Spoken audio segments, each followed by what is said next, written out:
Hey everybody, welcome to this week's Down Home with Tina show. I have got some great guests coming up here with me. My first responder of the month.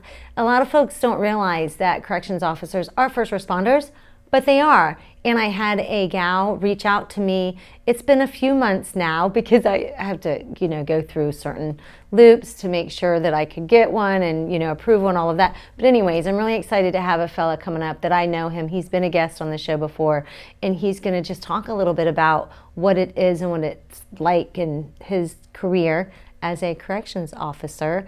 And he's my first responder of the month. But then also I've got somebody, the Garret players, I've got a representative from that group. I also have another person who is involved and has been involved with Lancaster Playhouse. And those two, and then Ohio University-Lancaster Theatre, they are collaborating and working together to do a production of something, and that's all I'm going to tell you right now. You'll just have to wait and see. Then I have a very special guest, my little guy friend here named Hunter, Teddy Bear Hunter. I'm doing a new project, folks, and I'm hoping that you can help me out, because if you help me out, it's going to be helping out those kids in the community that need a little bit of TLC. And Operation Teddy Care with Teddy Bear Hunter is going to help us to do that, so don't go anywhere. It's Down Home with Tina. I'll be back in a minute.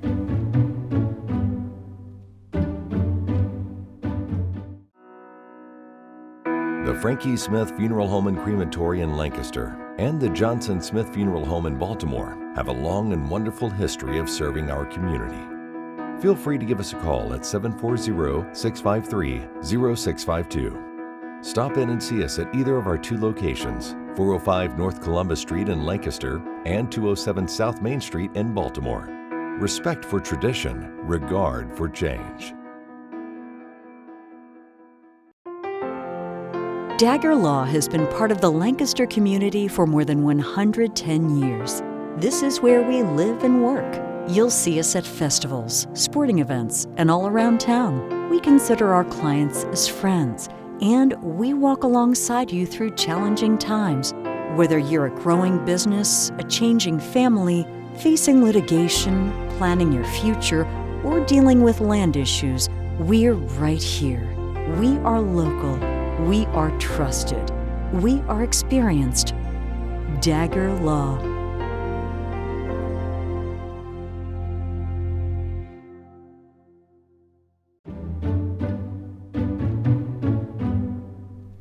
Welcome back to Down Home with Tina. I have got my first responder of the month, who happens to be a correctional lieutenant, falls under the Department of Rehabilitation and Corrections. He works there at Southeastern Correctional Institution.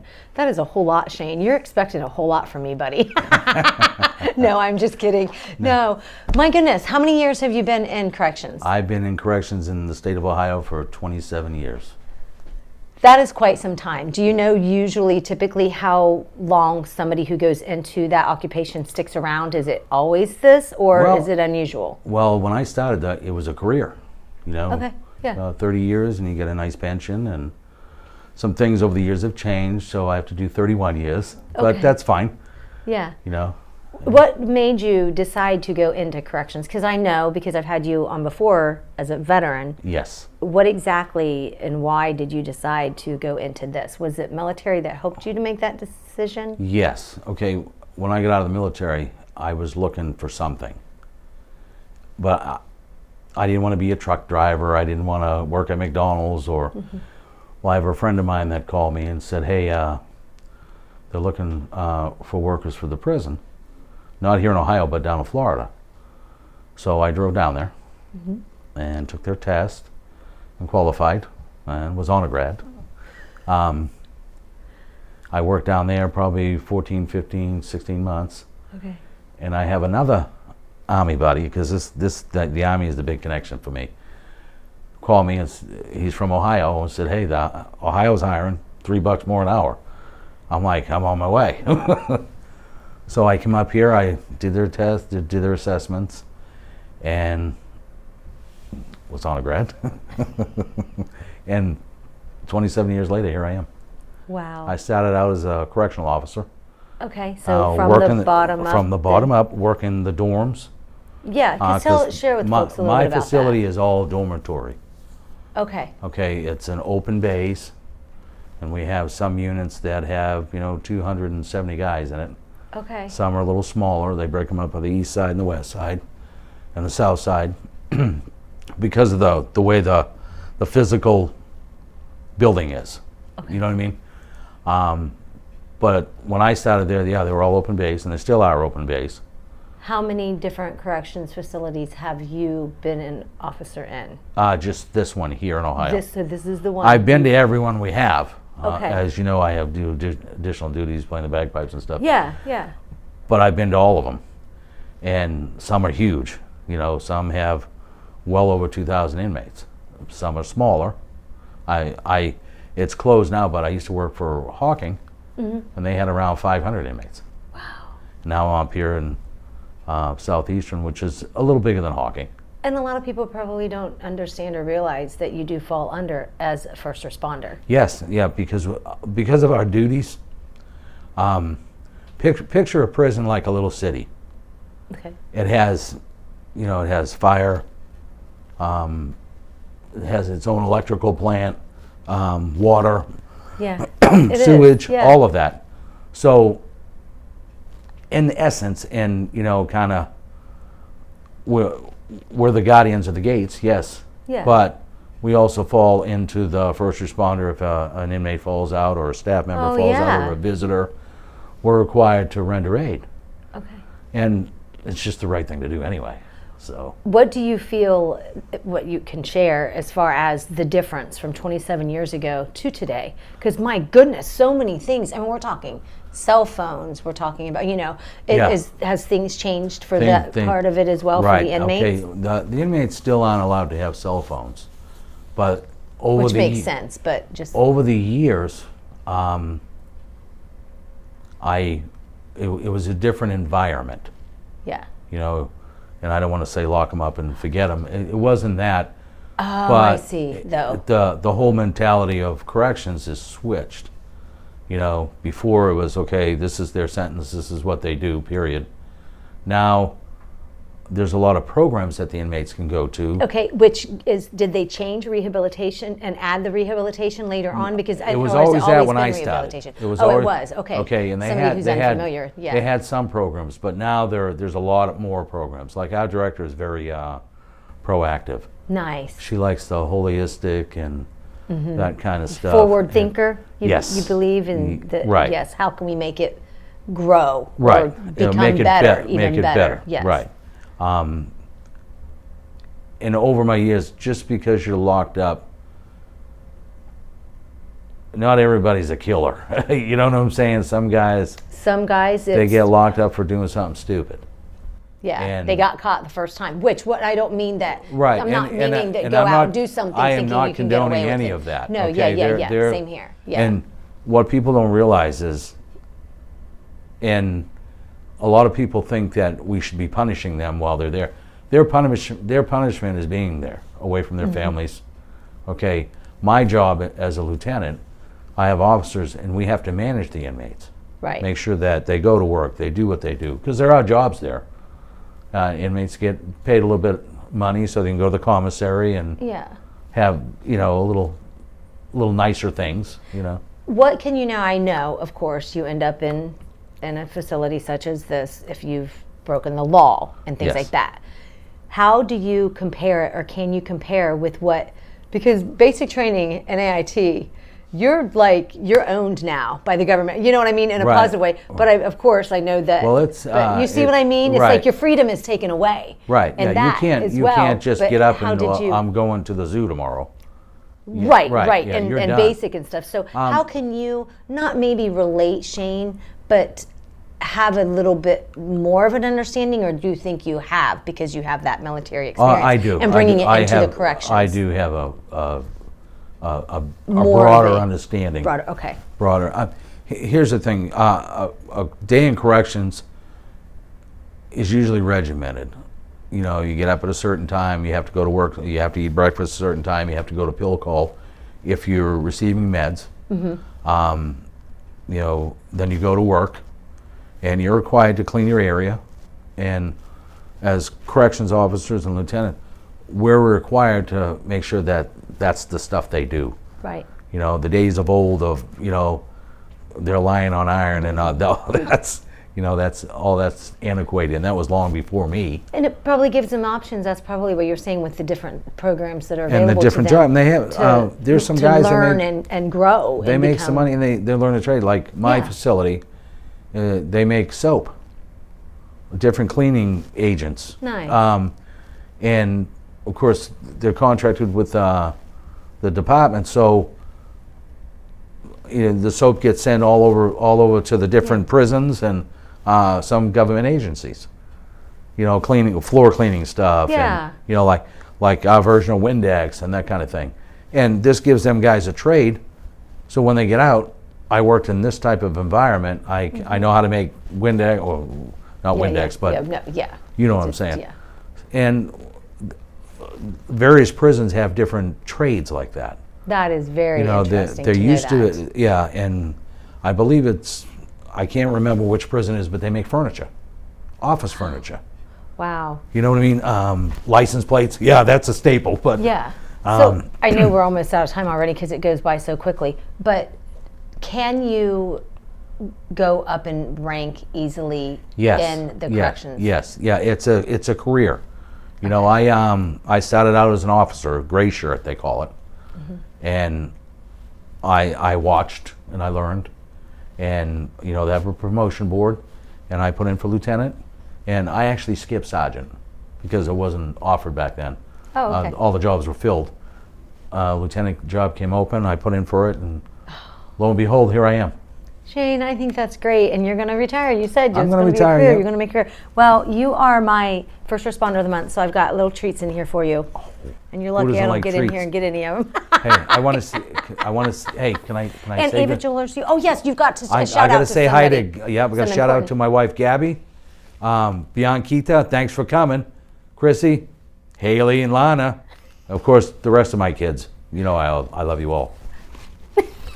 There you go. And thank you so much for what you do. Ava Jewelers gift card is in there, and First Responder of the Month is brought to us by Bay Food Market, so thanks for them to get to highlight the awesome men and women that we have in our community. So Shane, thank you, my dear. You're welcome. Thank you. Oh, we didn't even talk about him as a bagpiper, but we've had you on before as that, because you do that also with the Department of Rehabilitation and Corrections. Yes, which is really awesome. So thank you so much, folks. Don't go anywhere. I'll be right back. It's Downhill with Tina.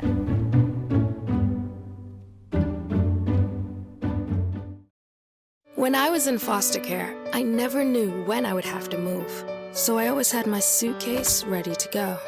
Then one day, I was adopted. My new parents opened their hearts and home to me. My parents cook my favorite breakfast for me every morning. My parents take me on trips I never thought I would go on. They gave me a home and an even better reason to use that suitcase. My parents aren't perfect, but they're perfect for me.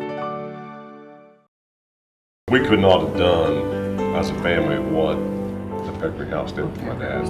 No way. I mean, you just can't match that care, at home. They made the whole entire family feel comfortable every step of the way.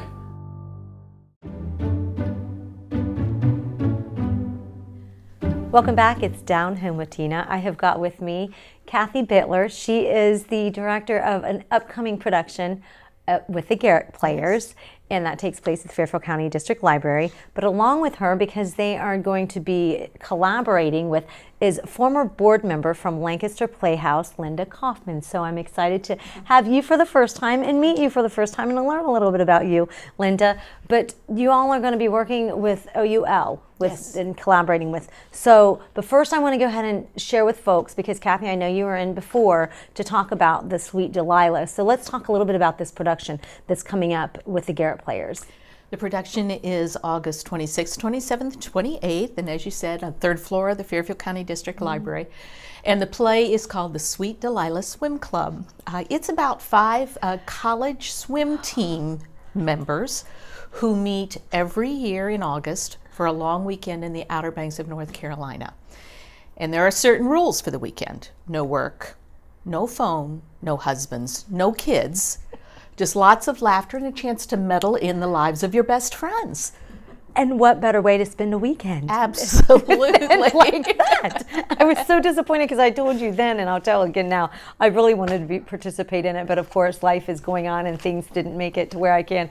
But I thought, oh, that would be fun. As a matter of fact, not to take up too much time, I just did a girls' weekend. And that is basically pretty much what it was all about. And it just is amazing. So I tell folks, go watch this and then, or go see it, and then you're going to want to do it. Oh, absolutely. and the show takes place over a period of 33 years. So these ladies start in their mid-40s and end up in their 70s. And really how their lives change, and each of them grows over the time span. So it's a lot of fun. We did a read through. We laughed. We cried. I think people will really enjoy it. Oh, I have no doubt. So that is that weekend, and other fees for anything? For no, see, this is what's great about the Garret from an audience perspective. The shows are offered at no cost. Now, having said that, we do encourage people to make a donation to the Friends of the Fairfield County District Library, because doing the performance is not free. There are fees involved, and the Friends pick up all of those fees for us under their mission of providing programming at the library. So that just helps to offset their costs and allows the Friends to continue their mission. Absolutely. And you also have to usually pay for the script that you're using, right? And they're all volunteers otherwise. Yeah. That's exactly right. So yeah, those are the production costs, paying for the script or the rights to the show, and then if we happen to need anything small, that for one show we had to rent a couch, that kind of thing. Yeah. So it's usually minute, but sometimes you do have those expenses. Yes, we keep it small. Yes, perfect. For folks who want to follow you all, Garret Players, do you have Facebook, website? We do have a website, and we do have Facebook. The Facebook is Garret Players Community Theater, and they'll tell you all about what's going on. We hope everybody turns out. It'll be a lot of fun. Absolutely, no doubt. I've got to mark my calendar for that. Just because I've got other things going doesn't mean I can't come out and see one of them. Right, you might not make it on Friday night, but there's Saturday night, and then Sunday at 2, and doors open 30 minutes before the show. And only so many can be up on the third floor. So about 100 is all we can handle. The fire marshal gets a little antsy if we try to put more than 100 people in the Garret. So try to come on one of those days. Absolutely. Alrighty, so you are working with the Lancaster Playhouse and an OUL. So what is this trio of everybody, and what's going on? Linda, would you want to share? Sure. Victor Jones, who is the director of theater out at Ohio University-Lancaster, reached out to the Garret Players and the Lancaster Playhouse to try out what I believe is a first ever collaboration between the theater groups to put on a production, and it's going to be a Christmas one. Oh, how nice. How is it? How is that going along? Because each of you have your own, well, the other two have board members and stuff. So what are you doing exactly, and how's it going to work? Well, I'll tell you, all three groups and their governing bodies, shall we say, were very supportive of this. All three groups will share the costs of the production, and then all three groups will equally share any money that's made over those costs. So we're really excited about this opportunity to work together and bring really a classic holiday production to the stage for the entire community. Right, which we haven't shared that title yet. I know, that's what I was going to say. Do we know yet? Or is it we absolutely know. It's A Wonderful Life, the radio show, adapted by Joe Landry. Yes. And if you know the movie at all, you will be almost reciting the lines along with the cast members. It's just so traditional at the holidays, and we just wanted to get many people involved. And what do the dates? Do we have that? It's December 1st, 2nd, and 3rd. We'll be doing shows at 7 p.m. Each of those days, plus a matinee at 2 o'clock on the 3rd. So it's a Thursday, Friday, Saturday, because those holiday weekends get so very busy, and we wanted to give folks the opportunity to be involved and still have a day free on the weekend to go do some other holiday festivities. Now, are there auditions for this? Yes, auditions have been announced and are in process for sign up. I think the best place is to go to the Lancaster Playhouse website, at thelancasterplayhouse.org, and there is a link to Sign Up Genius. It's also on our Facebook pages at the present time. Those auditions are August 19th and 20th, and they're fairly full, but not capped yet. Okay, all right. And this isn't going to be like what Garret Players, which is a staged reading. This is a full-blown production, radio. This is what made it so interesting for Garret Players, because it's a radio show. And in the 1940s, when they did radio shows, they stood with their script in hand. So folks who maybe aren't as comfortable memorizing lines, although if you're going to memorize lines, It's a Wonderful Life is a great one to do. We will all have our scripts, and there are up to 25 parts possible in this. Everything from a stage manager role to Foley artists, folks who make the sound effects in the back, jingle singers, and then, of course, the actors. So we're looking, and then, of course, we're also looking for people from the community who would, maybe they don't want to be on stage, but would like to be involved in the production, doing costuming or lighting or props or public relations. Whatever else takes place behind the sets, which is really critical. How many total do you think it is going to have to be involved in order to make this a successful production? Well, and that's another thing that's interesting about this show. Yes. It can be done with as few as 4 people. Wow. Multicasting. Right, because people can play multiple roles. It's a radio show. Right, yes. But as many as 25 actors, and then, maybe another dozen or so to help out with the backstage things. So it's not one of the and what I like, nice as well, is because this is open to the public, whereas OUL typically, I don't think they usually do, except for the big one. Only their one in the summer, in the summer, yes. And this is such a collaborative effort that we are bringing, each organization is bringing their own people to the forefront. Nice. But it's open beyond that. Absolutely. To anybody, and depending on the number of student actors they get, there could be roles open for the young George Bailey family. And we do have, George and Mary had 4 children, Petey, Tommy, Janie, and Zuzu. Yeah. So we do have opportunities for children over the age of 7 to audition as well. Okay. We would love to be able to cast 4 children. Very nice, yes, those because, roles. Adults could be in radio, but absolutely, at the same time, Yeah. And if your viewers go to the Sign Up Genius, all the details are involved there. When the auditions are, when the rehearsals start, because it's a very short rehearsal period. Yeah. That's my next question. Then what is the time commitment for, because I know a regular production is quite lengthy. That's why Garret Players is so great. You do it usually in 2 weeks, but this is a little longer, not as long as the others. Not much longer than a Garret Players. We're going into rehearsal on November 10th. And we will rehearse probably every day except Thanksgiving and the day after. Okay. Up through November 30th. Okay. And the first show's December 1st. So. Tight timeline. Tight. Yep. Well, so be dedicated. You got to be ready to be dedicated and committed. But because the auditions are in August, doesn't mean that they have prep time. They have prep time, and that's what I think the directors will be looking for. When will tickets be available for this? Probably, I would think around the October timeframe, tickets will be available. Okay. And they'll be $10.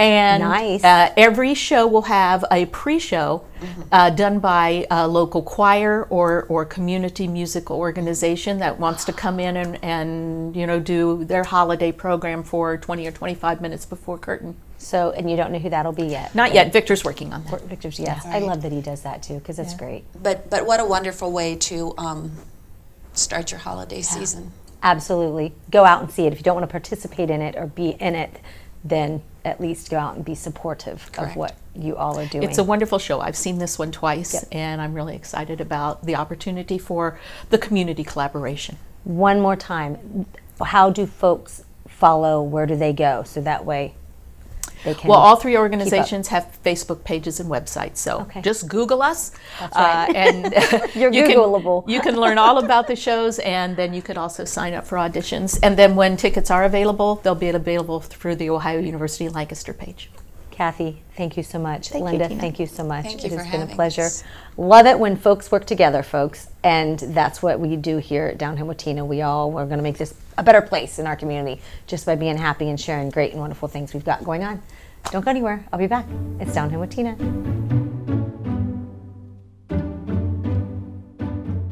Being a first-time parent is very nerve-wracking going into the hospital. You don't really know what to expect. The nurses, the staff, the doctors, everyone at Fairfield Medical Center was very attentive. They just put my mind at ease. They answered any questions we asked. They supported us through the whole delivery, the post-delivery, our stay in the hospital. We felt like we were part of their family. I wouldn't have put myself or my daughter in anybody else's hands. Experience Fairfield Medical Center. Okay, Dad. 1, 2, 3.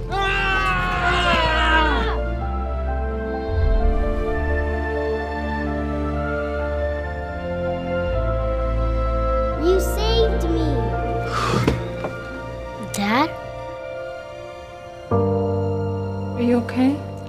I'm fine, dear.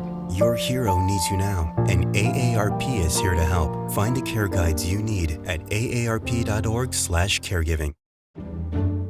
Downhill with Tina is brought to you by these amazing sponsors. If you'd like to be a sponsor yourself, all you got to do is just email me at downhillwithtina@gmail.com. Folks, I have decided to do a project because I guess I'm just not busy enough, so I wanted to do something. And this is something that I had considered and talked about many years ago with Jim Marshall, who used to be in the community services part of the Lancaster Police Department. He is no longer in that part of it. So therefore, I have been speaking with Chuck Sims. And I'm so very excited to be working alongside the Lancaster Citizens Police Academy Alumni Association and the Lancaster Police Department, as well as Little Stuffin's Workshop and Brad Hutchinson. And who else is there? Fairfield County Sheriff's Office is also going to start getting a little bit involved with it as well. That's a new one. But what I'm doing is I'm raising money for what is called Operation Teddy Care. Years ago, I'd mentioned that I'd spoken with Jim Marshall, and he had said about they used to have stuffed animals in their cruisers to give out to kids in times of need. Well, this is Hunter, the teddy bear, and me working alongside these other groups and individuals.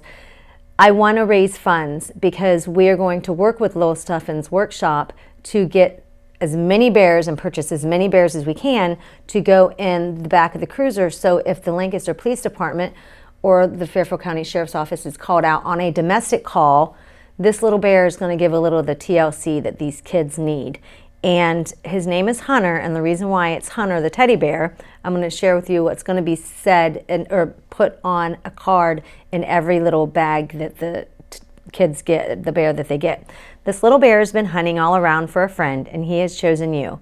Hug him when you need it, and remember that you are so very special. Your smiles and hugs make him feel special too. If you lose him, don't worry. He may be off looking for special friends just like you. I just really think sometimes when kids are in a vulnerable situation and things like that are going on, they just need that little bit of something. And I really think that it could really help them through that tough time in that moment.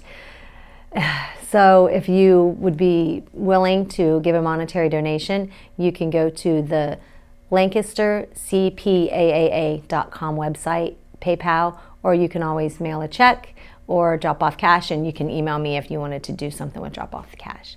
Folks, thank you so much for watching this week's show. I hope you have a great week. God bless and good day.